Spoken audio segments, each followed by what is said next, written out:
It is late spring here in North Carolina, and I want to take you on a little tour of my cottage slash pollinator garden. Come join me.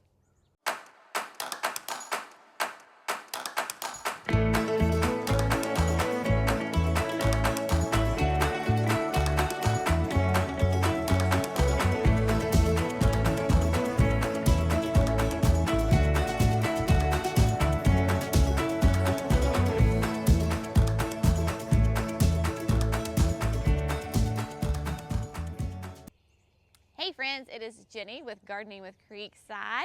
Welcome. Today we are going to do a little bit of a garden tour of this space behind me. This is just what I call my fun beds. This is where I just throw all of my great colorful perennials and annuals in here together. It is right off of our driveway. I see this bed all the time because it is right outside of our kitchen. And if you are an adult, you know that you probably spend a lot of time at your kitchen sink. And so I see this bed all the time. Now, before we actually start talking about the actual plants in here, I have to be completely honest with you. I really debated on whether doing this video now or waiting for a couple of weeks. Why? Well, there are some areas of this bed that are not magazine worthy. They need to be fertilized, they need to be trimmed back, but I am always going to be completely honest and transparent with you, and nobody's garden ever looks perfect all of the time. So as we go through here, I'm going to show you the things that are gorgeous and thriving and doing great. And I'm also going to show you that there are some weeds in here. There are plants that desperately need fertilizer because we just got 2 weeks of solid rain and they really need some good fertilizer. So here we go. This is real life, real gardening, and we're going to take a little tour. Okay, again, we have done videos before in this space. Right off of our driveway, like the driveway is right here, this bed. Then we have the garden boxes behind it, and then hydrangeas and some holly trees up there. Again, this is on that continual slope. So this bed is really interesting as far as trying to figure out the watering, because if it's not irrigated, this bed can get really dry. It gets sun up, sun down. We're out here, this is like 7:30 in the morning. In about 30-45 minutes, this bed will be in full sun, and it will stay in full sun until the sun goes down. So left to its own devices, it's very dry, but there is irrigation in all 3 sections of this space. Obviously this is down here at the bottom, so the water does flow down. So when we're irrigating, down here at the bottom especially can get a little damp. So it's that constant balance of trying to figure out, is it dry, is it wet, what plants work, what plants don't. So I'm moving them pretty much something every season. Again, I wanted this bed to be a mix of some of my favorite perennials and annuals. I am not one camp of just perennials or camp only annuals. I love to mix them. My goal for this bed is to have lots of color for lots of seasons. Winter, even in winter, I want some interest here. I want to attract all of my pollinators. Again, it's right here at my garden boxes. I want the bumblebees and the honeybees to come. I want my butterflies to come and my hummingbirds to come so that I can see them and enjoy them. And again, this is where I put lots of hot colors, just that cottage garden fun feel. Now, this beauty beside of me is Loving Life. This is a perennial. It is Amsonia hubrici. It is a native to the southeast United States. When we did the Victory Garden bed and I was sitting right here planting up the strawberries, she was in full bloom, and a lot of y'all were like, what is that plant? Well, this is it. It looked white in the video, but it's actually a pale blue. It is absolutely fantastic. You can see it has this great vase-like form to it. Really soft thread-like texture on the leaves. The little blooms on it are very star-shaped. It is just a great perennial. Again, every year with most perennials, your base just gets bigger. Probably after this season, this fall, I will come in here and divide it, because if I leave it alone, it's just going to get massive and kind of take over this area, and I still want to have some room underneath it and around it to plant other annuals. Speaking of annuals, underneath it, I have Violet Star, which is a mini petunia from Proven Winners. She is doing great and loving life. She does need a little fertilizer, but that's okay. So this is a great underplanting right there. Throughout the bed, I have Proven Winners pentas in here, and I did it in the pale pink color. I planted my pentas, gosh, I think it was like the end of April, middle to the end of April. Well, y'all know the weather this year has been funky. We got a nice frost, actually a couple of them. Some of the pentas that were, like there's one behind this Amsonia, she's doing great. She's loving life. This penta down in front that's a little bit more exposed, not so much. And there's other pentas in here that are just zapped. I have a tray full of pentas that I'm going to replace these with. So you know what? You plant, you think, okay, the last frost date is April the 15th. Well, lo and behold, one pops up a week later. What are you gonna do? So is gardening. So pentas are in here. The same thing with the coleus. I do want to show you this. This is Golden Dreams coleus in here. I lost all my coleus. That same frost that took the pentas, every single one of my coleus was gone. And I was disappointed because this Golden Dreams is just such a gorgeous color. But thankfully we got another shipment of plants in, and there was some Golden Dreams on that one. So Jenny snagged a tray and replaced all of them. That is a perk of having your own nursery. You can grab plants. Also, throughout the bed is Gomphrena, Truffula Pink from Proven Winners. If you're looking to bring in butterflies, this Truffula Pink is fantastic. It's very spiky, has those great pink balls on it. It's just a fun texture to it. Behind me, again, this massive gorgeousness right here is a Baptisia. This is from Proven Winners. This is the Decadence series. This is Lemon Meringue. Lemon Meringue is a wonderful early spring bloomer. It's one of my very first flowers to bloom in the garden. Again, she's loving life. She's massive. They do these great, so this is where the blooms were. If you see these little stalks, the Baptisia blooms up the stalk. So I had these great stalks of gorgeous yellow color that held it for weeks on end.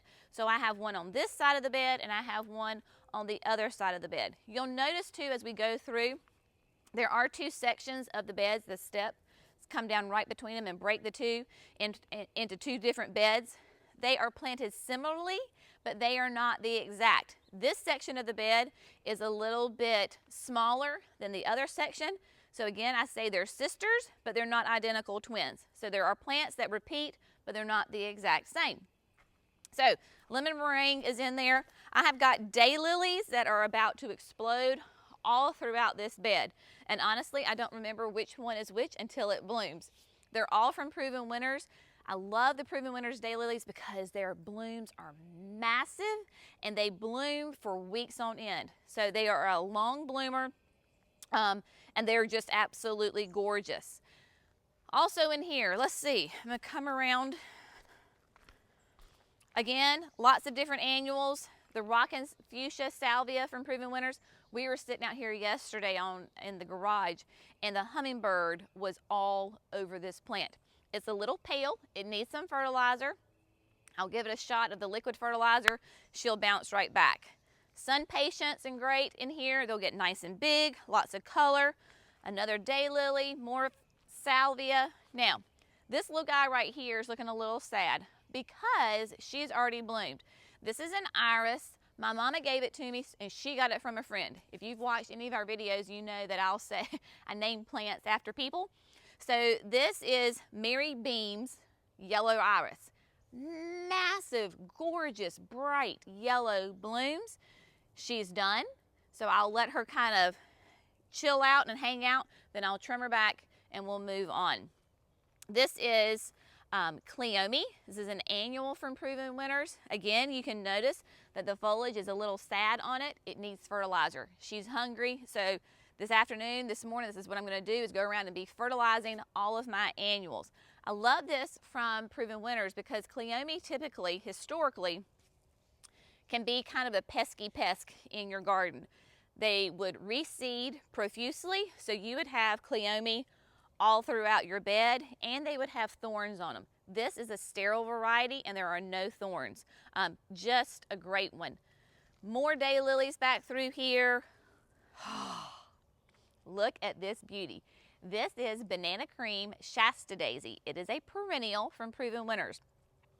It's a great classic Shasta Daisy with a twist on it. It is called Banana Cream because, as you can see, the blooms open this beautiful, soft, pale yellow, and as the bloom matures, it will move to a white. So on the same plant, because you have new blooms, old blooms, you'll have the creamy yellow and the white all together, very much like a banana cream pie.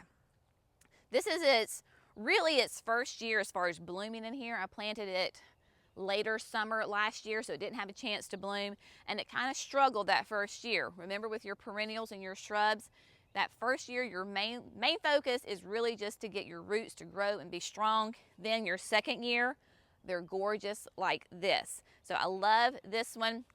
You can see in here there are some of those little sad pentas that are in there, but that's all right.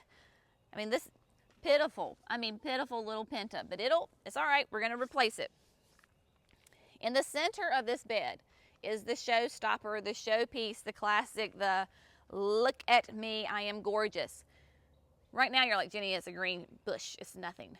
Yes, but just wait. This is Miss Huff Lantana. Miss Huff Lantana is one of the few, if not the only, perennial lantana that we have in North Carolina. Again, we're a zone 7B. This thing gets massive. Those classic orange, yellow with some red blooms on it. The butterflies cannot stay off of this plant. It loves it hot. It loves it dry. It wants that full sun. It is not picky. It's not finicky. It's deer resistant. As long as you have 6 hours of good hot sun, Miss Huff will take off. Last year, I did not prune her in the spring, and she was bigger, taller than I am, and wider than I am too. And the butterflies were all over it. The key with making sure that your lantana is a perennial is not to prune it too early. With lantana, they have hollow stems, so you do not trim your lantana back until it shows new growth in the spring. And because it loves it hot, it's very much one of those last plants in your garden to show new growth. If you cut it too early, if you cut it in the fall, if you cut it in late winter, because they have the hollow stems, water, rain gets down in those stems and it causes it to rot, therefore it kills the plant. So that kind of can be a downside for the lantana if you don't want to look at its brown stems all winter long. But just know, Miss Huff is absolutely a wonderful, wonderful plant.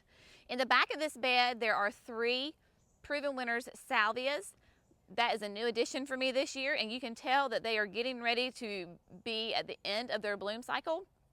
In order to make them bloom again, I will just trim them down, take all those spikes, those old blooms, bring it way down, and that will cause another flush of blooms to come out. Going through here, let's see, we have the Super Blue Angelona. This is a annual from Proven Winners. This is the Angel Face Super Blue, so it's specifically bred to be a giant angel face, Angelona, snapdragon, that kind of idea of a plant. Nice and big. It's bigger than just their typical angel face blue. Beautiful. This is a perennial phlox. This is Cloudburst. Again, Cloudburst is a great perennial from Proven Winners. The first couple of years, she struggled. It was just, Jerry was like, Jenny, this plant's not gonna do anything. I was like, give it some time, give it some time. And she is coming into her glory. She is beautiful and doing well. We have some more of the violet stars here. The Proven Winners Vermillionaire. You know how much I love Vermillionaire and how much I love my hummingbirds. I actually took 3 plants and planted them in a triangle to make a nice, big, massive impact for the hummingbirds. So I have that here. This is another one of my favorite perennials. This is Guiam Fireball. Now, Fireball is not quite as readily available as it was years ago when we first grew this. Firestorm is a great, if you can find Firestorm, that's a great new modified version. But I love this again because it's one of the very first plants to bloom in my garden. I'm talking about in March. I mean, it was still quite chilly. It handles the frost and the freezes just fine. This is actually kind of at the end of its bloom cycle. So imagine it just being covered in these great stalks with these beautiful bright orange colors, very much a Clemson color. So go Tigers. You know how much we are Tiger fans. So this is a great addition to the garden. Love, love, love this one. On each side of the steps is blue whiskers. Blue whiskers is a perennial grass. It is a type of fescue. It stays low and it will go wide. Just that gorgeous silver blue foliage really pops, really makes an impact here coming up the steps to the garden boxes. It will keep its color year round. Last year, my mama planted some in her garden that were this size, and they have doubled, tripled in size, so they're massive. So I can't wait to see these a year from now. So that's this side. Now we're going to go to this side. Again, there is a lot of the same plants that we're going to repeat through here. We have the Trufolo, we have the different golden dreams, the pentas, the violet stars. All sorts of great things in here. I'm trying to remember if we have anything different. You can see that ruby spider. So this is the Proven Winners ruby spider. There is one that was on the other side of the bed too, but this bloom is open. So you can see her today, and that is why they are called day lilies, because the bloom lasts for one day. But you can see all of those buds that are on there. So give her another day or two with some more sun and she's just going to explode and be gorgeous. So we have that. More Vermillionaire in here, another Shasta daisy, another banana cream, just really sweet. Now, I'm going to tell you, so last spring, I had another Miss Huff on this side. And I thought, oh my gosh, y'all, she's not coming up, she's dead. I just was really impatient with my garden. So I went ahead and started ripping her out. And as I was pulling her out, like I was at the point of no return, and then I saw some green growth, and I was like, no, I just killed Miss Huff. So we all do that. So what is in here this year is an annual Lantana, and this is from Proven Winners. This is Citrus Bliss.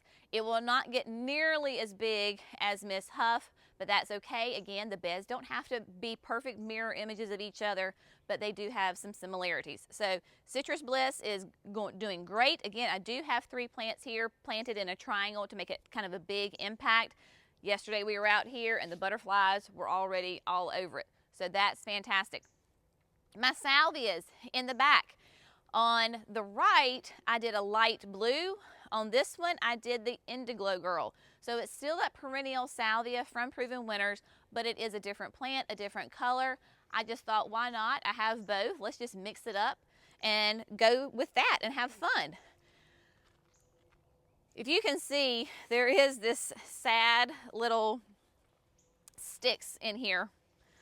This little dead thing, and I don't think it's coming back. It is a rosemary. When we first installed this bed, we put landscape fabric down because it is on such a massive hill and we've had really a lot of water problems and washing problems in the past. So we decided we were going to put landscape fabric down. That was not a smart idea in this bed because it was actually strangling my plants. My mama and I ripped out all the landscape fabric early spring, and this rosemary was actually trying to grow on top of the landscape fabric. The hole was not big enough. It was strangling the plant. My mama was like, Jenny, it's not coming back. I said, well, let's just give it a try. Let's see what it does. I think she's right. It's not coming back. But that's okay. It leaves me a hole. I can put something else there and have fun with it. Around the base of the rocks, I had that on this side and the last side. Right now, again, we got so much rain it got pelted. This is Proven Winners Paint the Town Dianthus. Early spring, it was absolutely exquisite. massive, gorgeous blooms on it, just a carpet of pink, smells really good. So what I'm gonna do as far as maintenance on this is I'm gonna come in here and I'm gonna just take some scissors or some clippers and shear it back, and that will help encourage new growth, and it will flush out again and bloom once again. Back here is Guarana. Guarana, there are 3 clumps of the Guarana. It will be a perennial for us. It is a proven winners plant. Beautiful. I love the spikes. I love the pink airiness to it. It's just a really new addition and a fun addition to the garden. Pollinators love it. It is a great, fun plant. Back here is that another one of those lemon meringue baptizas. We have the golden dreams. We have the sad little pentas. We have daylilies. Let's see. This beautiful plant back here, and this, it should take off and get height-wise. This is Blackbeard. Blackbeard is a great perennial, has nice dark foliage on it, really pretty light lavender spikes. There are multiple spikes coming up. The pollinators love it. It is doing really well here, so I'm really excited. This is a new addition this spring, so each year it's just gonna get bigger and bigger and bigger and do great.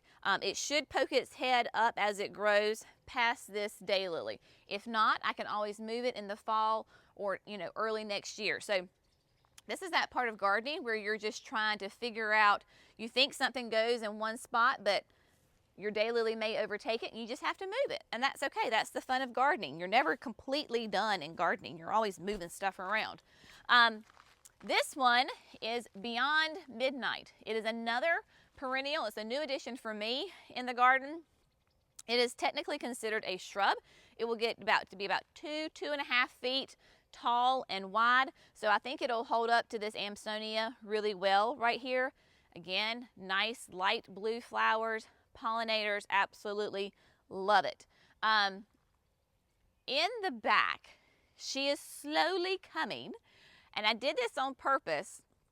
In the very back, behind the Baptista, is Proven Winners Suncredible Sunflower. It is new on the market this year from Proven Winners, but we were able to trial it last year, and she was actually in this bed, but on the other side. I put it in as a little tiny quart. It was massive and gorgeous by the end of the season. It was easily 4 feet tall, 4 feet wide. In the past, I've done Mexican sunflowers back there because they get nice and big, but I thought this would be a great place to put the Suncredible because she can grow and be in all her glory, and it would really bring your eye to this corner of the flower bed. There is a bloom on it right now. There's buds all over it. Suncredible is great. You can cut it, makes great cut flowers, and the more you cut it, the more compact and bushier it gets, and it just encourages more blooms. So if you're looking for a great reblooming sunflower that will go from spring all the way to hard freeze, Suncredible is a great sunflower that you really should consider and get. It is sterile, it does not produce seeds, so you're not going to be attracting as far as birds to eat the seeds, but the pollinators do love it. It's absolutely fantastic. In the back of this bed, because I know somebody's probably going to ask, what is this hedge behind me?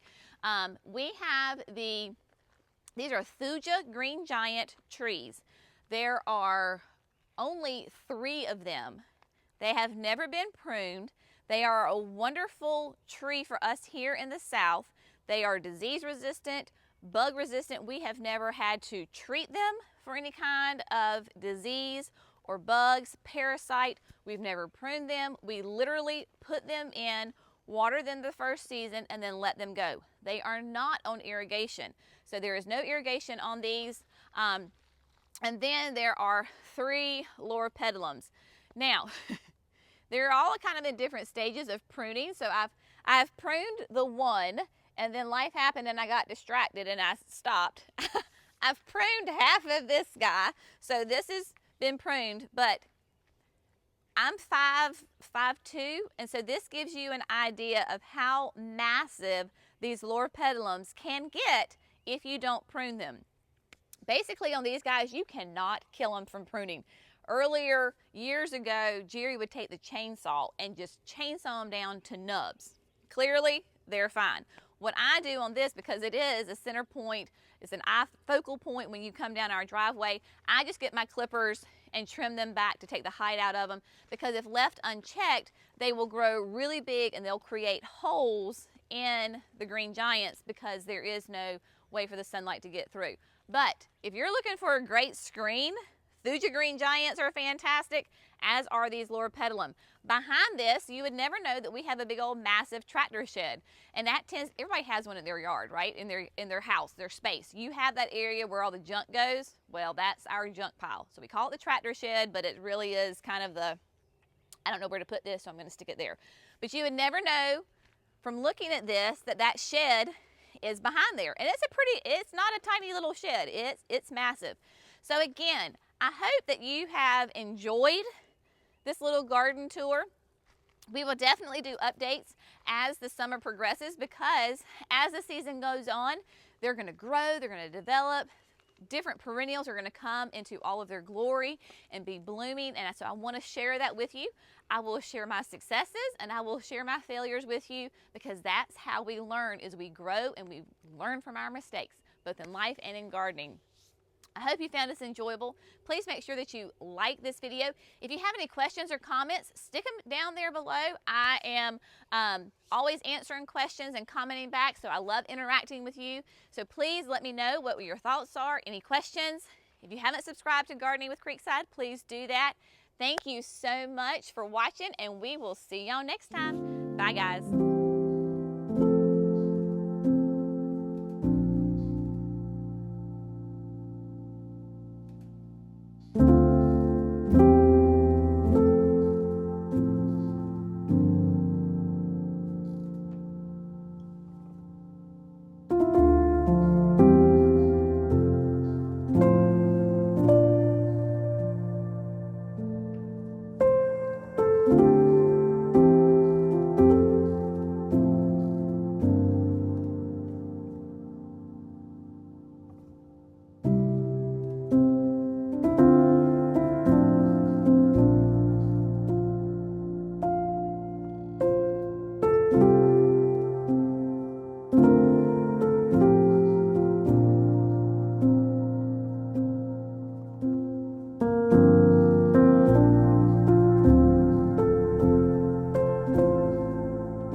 Thank you.